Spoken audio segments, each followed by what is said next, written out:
I just watched Death on the Nile. Rich people on boats. Yeah, so I like Agatha Christie. I think she's sort of the foremother of what is the detective story, but also horror and thrillers in general.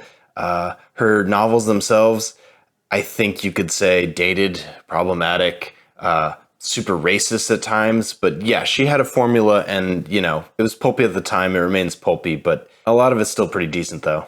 So this movie, according to the internet, cost $90 million to make. I see that.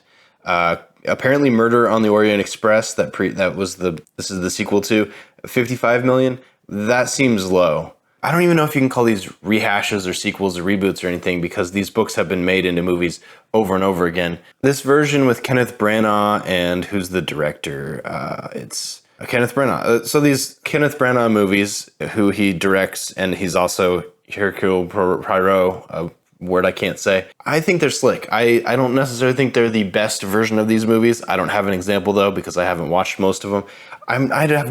I've not seen this version of Murder on the Orient Express. I've seen other versions. Slick movie though. Looks great. Incredible cast, which I want to talk about for most of this. Very decent story, twists and turns and reveals. It's sort of in the fashion though, so it's kind of dated. It's very much like Clue actually. I guess Clue stole from this. Lots of like reveals and accusing people of stuff and a lot of like posturing and people in suits and like ball gowns. I'm into it. Honestly, when COVID, lets up, this kind of makes me want to go attend a dinner theater because that's kind of the vibe that I'm getting, and I would like to do that. I'm not really a plays guy. I'm really not a concerts guy, but it's been enough time since I've gone to a dinner theater that I feel like I have one more in me. I mean, I feel like I usually complain about the writing, but this movie, there's nothing to complain about. It's quite well written. Part of that is the source material is also quite well written, but then, when they adapt it into a screenplay format, they knew what they're doing and it works. The pacing is kind of slow, but that's kind of how these movies go. I did pause it and we got up and we were 45 minutes in. I think we just got to the boat. And so that really irritates me. But the remaining hour and 15 minutes were actually quite satisfying. And it did pick up momentum and steam and became more interesting as time went on because more and more things kept happening on the boat. There was just a huge amount of buildup. And part of that was the backstory on Hercule Poirot and his World War I and how he got, his mustache and goatee and everything. And I mean, sure. And I feel like I knew that information just by having read the books, but also who cares? But I do see that the secondary thematic part of this story, which I don't think was part of Murder of the Orient Express, is the fact that he's unlucky in love. The World War II flashback, the whole facial stuff was about the fact that he was in love with this woman who was a nurse, and then it just didn't work out. I think she died. He talks about it. Yeah. And so much of this movie is based on the premise of people in love with each other, and then people that are not together that are in love with each other, and the people are out of love. This whole half the boat is banging. That's kind of the idea. Even the ones that you don't think are banging seem to be banging. But it's the Agatha Christie turn of the 1900s version of banging. So it's just they're hanging out together. And credit where credit's due. They are in Africa. Egypt is in Africa, and there are quite a few people of color in this movie. I'm not convinced there were that many people of color with speaking roles in the source material. I think they must have added or adjusted, but I don't actually remember. But again, Agatha Christie was not a fan of people who didn't look like her. You can sort of Huck Finn write it off as just a sign of the times and a reflection of how things were going, but also the original title for And Then There Were None was 10 Little blah blah blah, and I will never say that word. So you gotta wonder. But yeah, there was a lot of people of color in this movie, although also a lot of rich white people, which kind of doesn't help the point. But that is this movie, and that is sort of Agatha Christie's writing style. And if you're gonna go back in time at any time and you're dealing with rich people, it's almost always white rich people, which is just because of the cruelty of humankind. Sure. And that's really all I got to say about the story and the storytelling. It looked fantastic. I think I'm going to watch it again on HDR because one of my monitors can do HDR. I was just watching it with the group. I think it was mastered in HDR. I think I saw that somewhere, and it looks good in SDR, which is strange because usually when something is mastered in HDR and then sort of shrunk down to SDR, it shrinks not very well, and usually stuff that's dark is too dark, and then stuff that's light is just kind of white. Somebody actually took the time to do this properly, and at this budget and at this sort of level of prestige, Makes a lot of sense. It's nice to see that there's a good example of an HDR sort of picture squashed down into SDR, because I do think HDR is awesome. I just don't think it's very useful. And again, my color grading monitor is the only monitor that can even do HDR in the house. And so that's kind of like preventatively hard to pull off. I don't know, at some point I'll rant about HDR, but the fact that I need to get my eyes to adjust to watching a movie because it is acting like you're outside in the daylight in real life, I don't appreciate it. But I'm sure I'll change my tune, and it seems like the world is sort of evolving towards HDR, which is high dynamic range, which means the things that are bright are very bright and the things that are dark, they're very dark, instead of sort of squishing things down to a palatable amount of bright and dark. But okay. Yeah, so this movie basically only exists because Murder on the Orient Express, the Kenneth Branagh version, did well. And cool. I'm always going to beat the drum of new, different material is better, but at least this is established stories that I can actually get behind, because they're stories. They're not just an attempt at something and just sort of closing your eyes and hoping it works. So it looks like the production was pretty much done with principal photography in December of 2019, which means they were done before COVID really shut everything down. And then post just took place during COVID, and which is the case of anything that's being made right now even. Cool. I want to talk about the cast. I'm trying to find a diplomatic way to do this, because I think my opinion is going to be a little bit too prickly. Let me just give it a shot.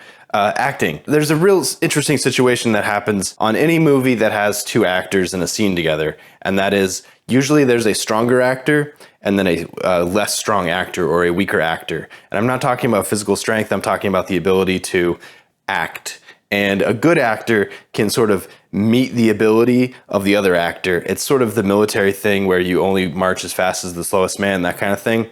And so the idea is you want to have actors that are good at acting, and so that the weakest point of the acting that everybody has to get down to is still quite high. There's a weak actor in this group. There's a few weaker actors, but there is a standout weak actor who, in my opinion, is known for weak acting. Trade-off is she's super hot. It's Gal Gadot. Was that a secret? I don't know. Sure, I can see the appeal for Gal Gadot. I can see the appeal for Gal Gadot as Wonder Woman. She's super hot. She's super charming. She's super likable. The Imagine song that she sang during COVID was one of the worst things I think a person like her could have done, but I'm not her. I'm not giving her advice. Yeah, so I don't know, when you got an imbalance of acting quality, a lot of more creative directors will actually follow the heat. And so if one actor sort of heats up and really steals the show, steals the moment, you pay more attention to them, you make the edit, you make the cut sort of favoring them, and then it sort of pushes aside and less highlights the less useful acting, the worse acting. The problem with Gal Gadot is she's born to be on camera. The problem is her line delivery is wanting. I don't expect in my life to be working with somebody of the stature and social status as Gal Gadot, so it's not going to be really a thing. But it does make me wonder, like, how the set was going to go, because I find her distracting. Yeah. It does beg the question, though, like, if not her, then who? Because yes, you can throw a rock and find a more talented actor who can raise the acting quality of this production just by not being Gal Gadot's level of acting. That's totally true, but she is a super strange level of appeal, and she's super hot. And so you're doing math, you're weighing money, you're weighing credentials. She is Wonder Woman. That's not nothing. She seems to have a fairly squeaky clean, like, social record, which is kind of surprising, which I do want to get into the other actors about. So I don't know. She's in the film. Nobody gets in the film by merit, so it doesn't really matter. It's just that, yeah, her acting was distracting, and I feel like I've already said too much. Everybody else's acting I thought was fine. Good even. I was shocked by the fact that Russell Brand was playing a normal person. And if you know who Russell Brand is, he is the opposite of a normal person. So to see him sort of tone it down and almost appear human was, like, astounding. Like, you could have just scenes with Gal Gadot and scenes with Russell Brand, and I think that would be a really interesting movie, because they're so weird, because she is herself and he is himself. Armie Hammer is in this. And extremely controversially, I'm not sure it was so controversial when he was cast and when he was actually shooting it as it is now. I mean, for the women he's harmed, of which there seems to be many, absolutely. But as far as the public's awareness of him being the monster that we sort of understand him to be today, no, he didn't seem, at least to me, like that big of a deal, other than the fact that he's very tall and very handsome, and that annoys me. but that's really a reflection on me and not anything to do with him. And then news came out that he is a creep, a monster, and I don't say this word lightly, possibly a cannibal. Like, what the hell? And so to have him in like this massive fancy ensemble as one of the central characters of the whole story, every time I look at him, especially with that little pencil mustache he was rocking, it was gross. It was like Armie Hammer right down the middle, trying to be a person where the world knows him for what he is now, at least a little bit, which is he is a monster and a creep and a monster and maybe a cannibal and definitely unhireable. And so just seeing him in the middle of this, good God, he's hurt so many people in his life. Like, why does this movie need to have him sort of perpetuate the himness of it all? And then we got Letitia Wright from Black Panther, who I Googled it because I wanted to get this right. And she was accused of being an anti-vaxxer, and she sort of embarrassed herself on, I believe, Twitter and then later YouTube. And it says, question the safety of taking the COVID-19 vaccine. A lot of people did, but it is so weird, especially in Hollywood, because Hollywood is Hollywood. And then also skeptical about climate change. This is according to Wikipedia, so I'm not trying to, ruin her life. And then also there's a thing that says making transphobic comments, which, yeah, that's not great. So best I can figure, she said some not super great stuff on social media.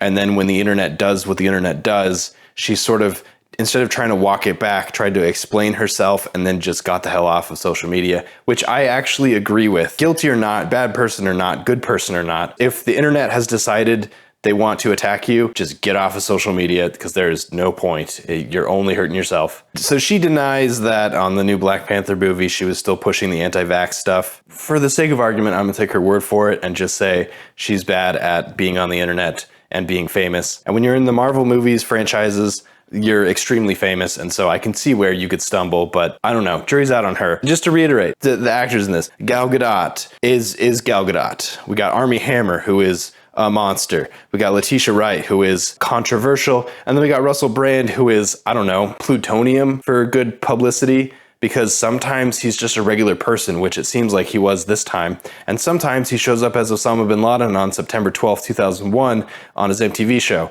You're gonna get a lot of different versions of Russell Brand. Do you really wanna roll the dice with your production on getting one who's buttoned down and coiffed and properly covering all of his ridiculous tattoos? I don't know, maybe he got paid really well. Maybe the sobriety is taking. Hard to say. Yeah, I mean, I'm throwing stones, but that's the thing is the script was great. The story was fun. It was a long movie, but it looked cool. I had a good time, but there were certain things about the movie I couldn't stop looking at. One of them was Russell Brand being a normal. The other one was Gal Gadot's ability to just ruin very simple sentences. And then just the creepiness of Armie Hammer and the weirdness of Letitia Wright just being there. And honestly, of the people I've listed, I'm more apt to forgive Letitia Wright because she seems kind of innocent in all of this, whereas Russell Brand has established himself as a weirdo. Armie Hammer is a monster and is not working anymore, and Gal Gadot is going to continue crushing it because that is what people like Gal Gadot do, and that's fine. I wonder if she actually has ambition to get better at acting, because I think that would be really cool if she did. I would really like to see sort of does her own project, because she's sort of getting to that level of success where she can sort of make her own production company and farm her own projects the way like Reese Witherspoon does it, Jodie Foster does it, like all these, like mainstays, and just farming scripts until you find like the right script for Gal Gadot to be her like vehicle, to be her push for the Oscars, to really deliver her as an acting force. I think that would be really cool. A giant ensemble that's super overproduced like Death on the Nile is not that place. I'm interested to see what that kind of movie looks like. Also, she's good at comedy. Again, she can't deliver lines, but give a good comedy script to her, put her next to The Rock, and that looks like Ryan Reynolds, and people respond to it. And I do think there is sort of a more forgiveness when you're not doing dramatic stuff, when you're doing comedy, where maybe the line delivery, maybe the acting isn't so important. I point you to the Apatow world where, can you even call that acting? I don't know. So yeah, maybe, I don't know. I don't know why I'm trying to adjust the trajectory of Gal Gadot's career. She's fine. She's Wonder Woman. Like, she's good. Death on the Nile. Was it worth it? Sure. Was it easy to digest and just, have a glass of wine and just turn your brain to 2 out of 10 and just hang out with beautiful people and Armie Hammer.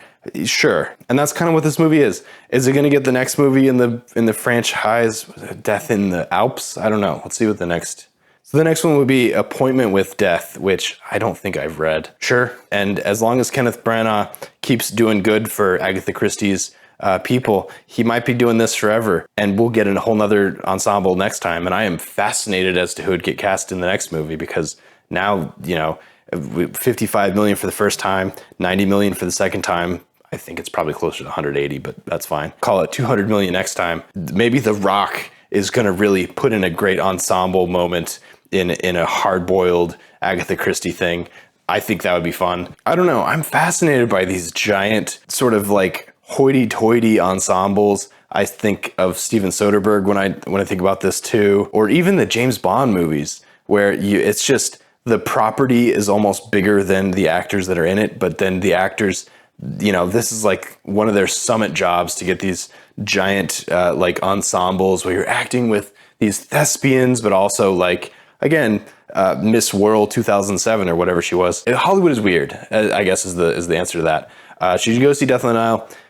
Why not? Is it better than any other version of anything Agatha Christie has done? Probably not. Is it hard to look at Armie Hammer? Yes, extremely hard. Why couldn't they have just CGI'd Henry Cavill's face over that? He already has the mustache that they had to Superman erase, so I think that's a slam dunk right there. Plus, Henry Cavill is charismatic, whereas Armie Hammer, I'm just thinking human meat. The whole time I see his face, I'm just thinking human meat, human meat. Not the kind of viewing experience I want to be experiencing. Would I be on for the next one? Yeah, absolutely. And that's what I got. That's what I got. So, spoiler alert, solution to Gal Gadot's bad acting: kill her by the halfway point so she doesn't have to act in the second half of the movie. Genius. Like, blew me away. Like,